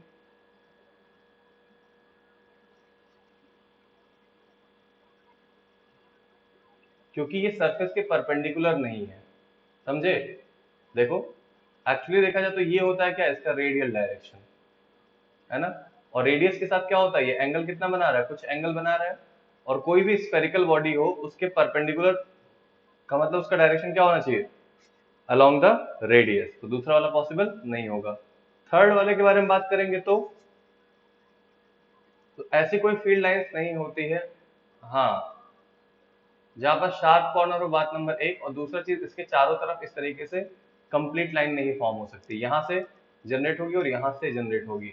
सोचो अगर हमारे पास एक पॉजिटिव चार्ज है, हमने कहा पॉजिटिव से स्टार्ट होती है और टर्मिनेट होती है कहां पर, नेगेटिव पर। तो अकेले इकलौता पॉजिटिव चार्ज है, तो ये कहां टर्मिनेट होगा भाई?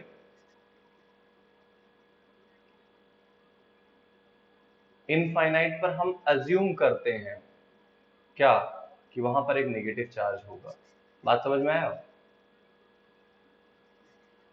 चलो फिलहाल अगला, फोर्थ वाला, ये यहां से ऐसे जा रहा है और यहां से निकल रहा है,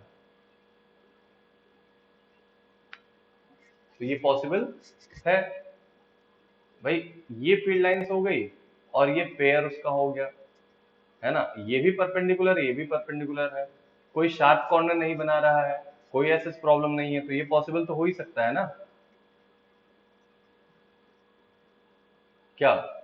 अरे भैया, उसका पर्टिकुलर कोई जरूरी है ये डायरेक्शन रिप्रेजेंट कर रहा हो कि पीछे से आ रहा हो, ये सब तुम्हें अज्यूम नहीं करना है। बस ये देखना है क्या हमारे पास ये जो 6 पॉइंट्स लिखे हैं उसको कोई वायलेट कर रहा है क्या, नहीं वायलेट कर रहा है, तो ये भी क्या होगा, पॉसिबल।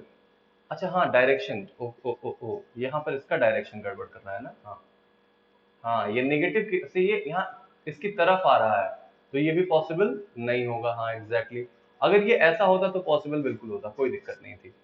और फिफ्थ वाले में देखो, हर एक चीज क्या हो रही है, फॉलो हो रही है, moving away from the charge, है ना? और दूसरी चीज क्या है, कोई शार्प कॉर्नर नहीं बना रहा है, परपेंडिकुलर है। ये सारी बातें यहाँ पर आपको दिख रही हैं, ठीक है? तो आज के टॉपिक को मैं समराइज करता हूँ, फटाफट समरी ले लेते हैं। देखो,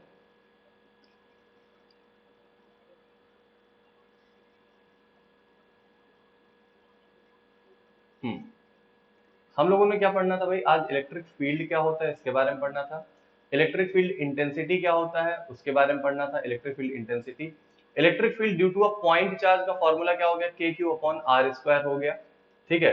इसका डायरेक्शन कैसे डिसाइड होता है बेटा, तो डायरेक्शन डिसाइड होता है किससे, पॉजिटिव है तो अवे, नेगेटिव है तो टूवर्ड्स।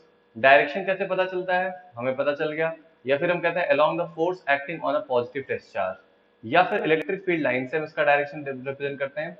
फील्ड लाइंस क्या होती हैं, basically locus of positive test charge होती हैं, ठीक है? इतनी बातें हम लोगों ने पढ़ ली। इसके अलावा हमने तीसरा पार्ट पढ़ लिया, क्या, प्रॉपर्टीज, क्या भैया, properties of electric field. How many properties are there, total 6 properties. आज के जितने भी टॉपिक्स हम लोगों ने पढ़े, इसमें से केवल रीजनिंग बेस्ड क्वेश्चन जरूर आ सकते हैं, ठीक है? एक चीज अब इसमें थोड़ा सा और मुझे बताना है, देखो यही बता देता हूं। एक बात बताओ, अगर इलेक्ट्रिक फील्ड का डायरेक्शन इधर है, ठीक है, ऐसे एक यूनिफॉर्म इलेक्ट्रिक फील्ड है, इसका डायरेक्शन इधर है, ठीक है? तो यहां पर एक पॉजिटिव चार्ज रखा हुआ, प्लस क्यू, टेस्ट चार्ज नहीं है, केवल पॉजिटिव चार्ज है कोई। तो इस इलेक्ट्रिक फील्ड की वजह से इस पर कितना फोर्स लगेगा, Q इंटू ई लगेगा, सबको पता है Q इंटू ई लगेगा।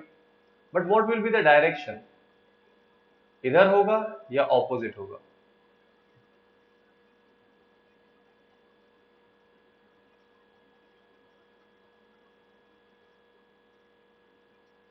अलोंग होगा, है ना? याद रखेंगे हम लोग, क्योंकि पॉजिटिव है इसका मतलब क्या है भाई, direction will be into the same direction, force का डायरेक्शन क्या होगा, सेम डायरेक्शन में। ये कैसे हमें समझ में आ रहा है कि फोर्स का डायरेक्शन सेम होगा, क्योंकि हमें ये समझ में आ रहा है बेटा कि ये जो इलेक्ट्रिक फील्ड है कहां से आ रही है, इधर से आ रही है, ए से बी की तरफ जा रही है। इसका मतलब यहाँ पर जो चार्ज होगा वो कौन सा होगा, पॉजिटिव। यहाँ पर कौन सा चार्ज होगा बेटा, नेगेटिव। ऐसा हम मान के चलेंगे, मेरी बात समझ पा रहे हो बेटा। तो ये अगर पॉजिटिव है तो इस पॉजिटिव चार्ज पर किधर फोर्स लग जाएगा, सेम डायरेक्शन में। और अगर इलेक्ट्रिक फील्ड वही उसी डायरेक्शन में है और यहाँ पर एक नेगेटिव चार्ज है तो उस पर फोर्स किधर लगेगा बेटा, ऑपोजिट डायरेक्शन में। ठीक है, तो ये स्टेटमेंट आप याद रखोगे क्या, कि कभी भी किसी भी इलेक्ट्रिक फील्ड में जो पॉजिटिव चार्ज होता है उस पर जो फोर्स लगता है वो सेम डायरेक्शन में लगता है, और जबकि नेगेटिव चार्ज पर जो फोर्स लगता है वो क्या लगता है बेटा, ऑपोजिट डायरेक्शन में लगता है। बोलो बात समझ में आ गई। आज का आपका होमवर्क क्या रहेगा, बहुत सीधा सा होमवर्क है आज आपका। होमवर्क कुछ नहीं है, सिंपल। आप सभी लोगों के पास बुकलेट है, या तो पीडीएफ पढ़ा होगा या तो आप लोगों के पास प्रिंटेड होगा, दोनों में से कोई ना कोई तो पढ़ा ही होगा। बोलो, कोई ऐसा बच्चा जिसके पास पीडीएफ भी नहीं है, सबको है ना।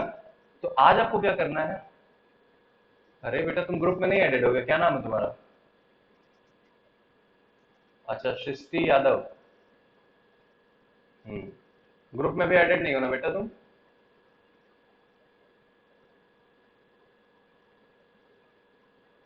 ऑफिशियल ग्रुप ही एक ही ग्रुप है बेटा, ऑक्स एजुकेशन। ठीक है, चलो मैं तुम्हें अभी आज सेंड कर दूंगा और ग्रुप में फिर से मैं रीसेंड कर दूंगा। ठीक, तो आपको क्या करना है, उस बुकलेट से वो टॉपिक बेसिकली तुम्हें पढ़ना है। ठीक है, और उसमें हमने कुछ छोटे छोटे क्वेश्चंस दे रखे हैं, बस एक मिनट रुक जाओ, मैं तुम्हें क्वेश्चन दिखा देता हूँ। इलेक्ट्रो बुकलेट,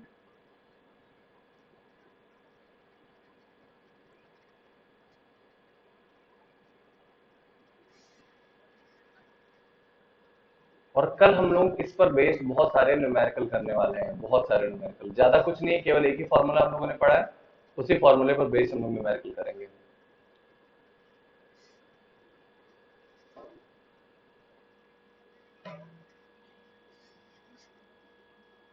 खुल जा सिम सिम।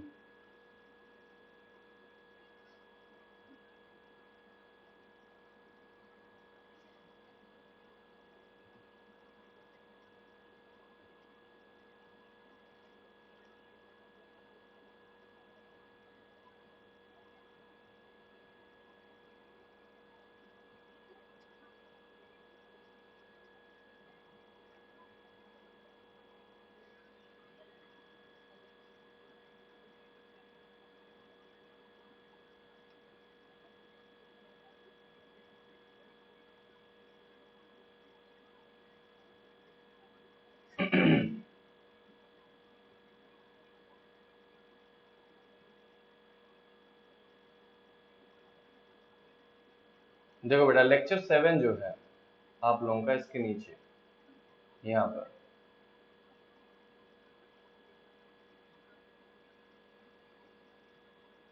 ये टॉपिक दिख रहा है आप लोगों को, लेक्चर 7 इलेक्ट्रिक फील्ड।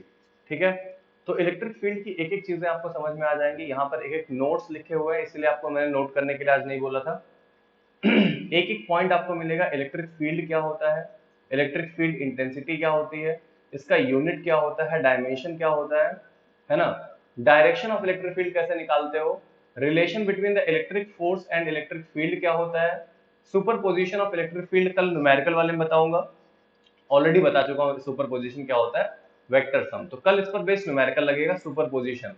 यहाँ पर आपको जो दिख रहा है ना, मैं हाईलाइट कर रहा हूँ इसे, ये जो चीज है ये क्या है बेटा, इस पर सुपरपोजिशन पर हम लोग बात करने वाले हैं। ठीक,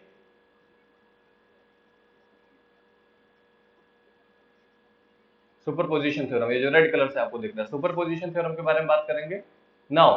उसके बाद यहाँ पर electric field due to a point charge, electric field E की जो वैल्यू है, थोड़ा और बड़ा कर दूं मैं, देखो इलेक्ट्रिक फील्ड की जो वैल्यू है के क्यू अपॉन आर स्क्वायर, इसके बारे में बात किया है। कैसे इलेक्ट्रिक फील्ड लाइंस यहाँ पर ड्रॉ की गई है इसके बारे में मैंने बताया। Electric field line of force क्या होती है उसकी डेफिनेशन मैंने बता दी। इनकी प्रॉपर्टीज क्या होती हैं, तो प्रॉपर्टीज के बारे में बताया गया। Electric field lines comes out of positive charge go into the negative charge, tangent to the field lines, हर एक प्रॉपर्टीज लिखी गई है बेटा, बोलो। यहाँ पर तुम्हें एक चीज समझ नहीं आएगी, एक पॉइंट नहीं समझ में आएगा, वो मैं कल तुम्हें न्यूमेरिकल के बाद समझाऊंगा। यहाँ पर देखो ये पॉइंट, ये बहुत इंपॉर्टेंट पॉइंट है, और इस पर बेस्ड एक क्वेश्चन जेई मेंस में, जेई एडवांस में आया हुआ था 2011 में। Number of line orienting or terminating on the charge is proportional to the magnitude of charge, that is q is directly proportional to number of field lines। इस पर based एक question मैं कल करवाऊंगा, बढ़िया क्वेश्चन है।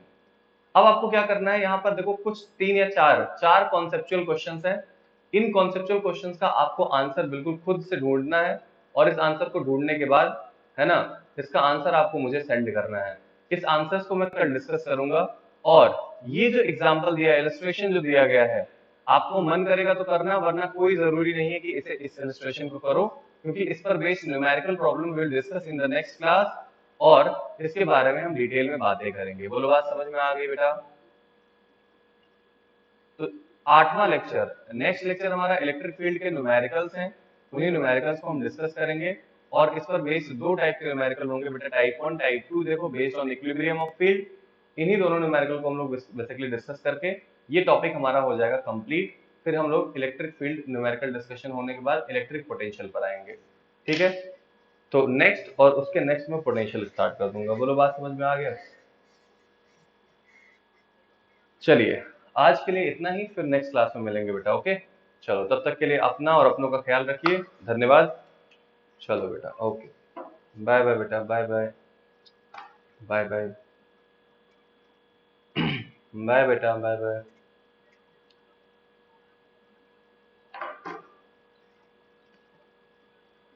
किसी को कोई डाउट है क्या भाई? हाँ बोलो, बोलो।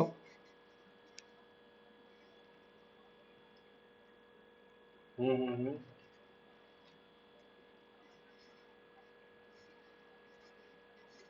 देखो, चार्ज फ्रिक्शन, पहली चीज तो फ्रिक्शन है।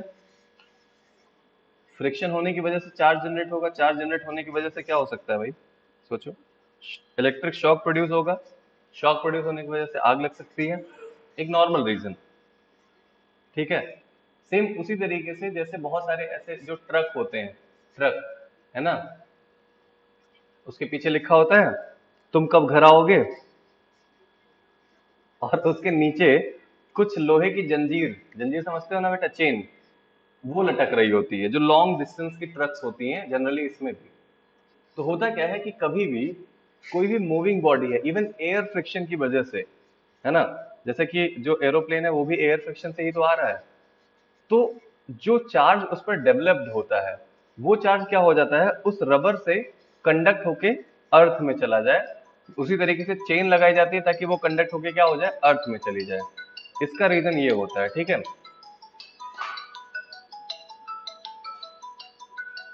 बोलो, एक सेकंड रुक जाओ। हाँ पांडे सर, हाँ सेंटर पे ही हूँ। हाँ, आइए आइए, आइए आइए आइए। हम्म।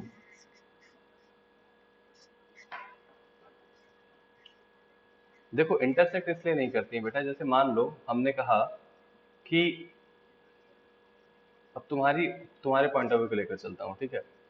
हमने ये कहा कि देखो यहाँ पर एक चार्ज ये है, तुम्हारा जो कंफ्यूजन मैं समझ रहा हूँ, और एक चार्ज ये है, ठीक? अगर इस पॉइंट पर मैं देखूं, है ना, तो इसकी वजह से इलेक्ट्रिक फील्ड इस डायरेक्शन में होना चाहिए, और इसकी वजह से इलेक्ट्रिक फील्ड इस डायरेक्शन में होना चाहिए, है ना?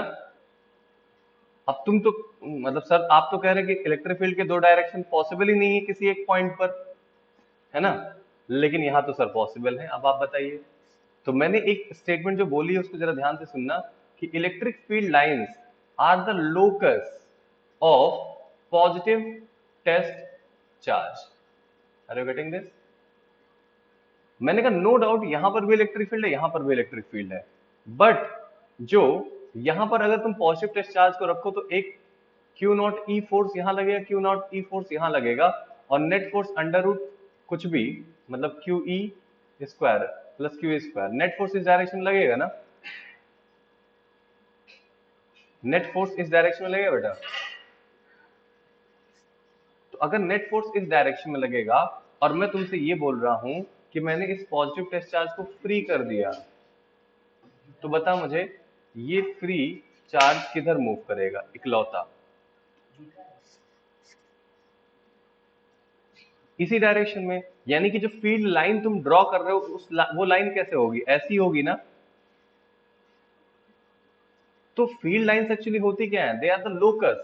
और लोकस तो एक ही बन सकता है, ऐसा नहीं इसका अलग लोकस बने और इसका अलग लोकस बने। बोलो बात समझ में आ रही है? इसे बोलते हैं, समझे, सरफेस के परपेंडिकुलर। देखो बेटा, सरफेस के परपेंडिकुलर इसलिए होता है कि यहाँ पर हमारे पास मान लो इलेक्ट्रिक फील्ड इस डायरेक्शन में है, यहाँ पर सरफेस पर कोई चार्ज है, दे कैन कंडक्ट, तो इसकी वजह से ई साइन थीटा इधर लग जाएगा, तो इस पर फोर्स कितना लग जाएगा? क्यू ई साइन थीटा, जिसकी वजह से ये चार्ज क्या करेगा? इस सरफेस पर कंडक्ट करना शुरू कर देगा। अगर सरफेस पर कंडक्ट करेगा तो सरफेस पर एक करंट डेवलप हो जाएगी। जो करंट डेवलप होगी तो इसकी वजह से क्या होगा?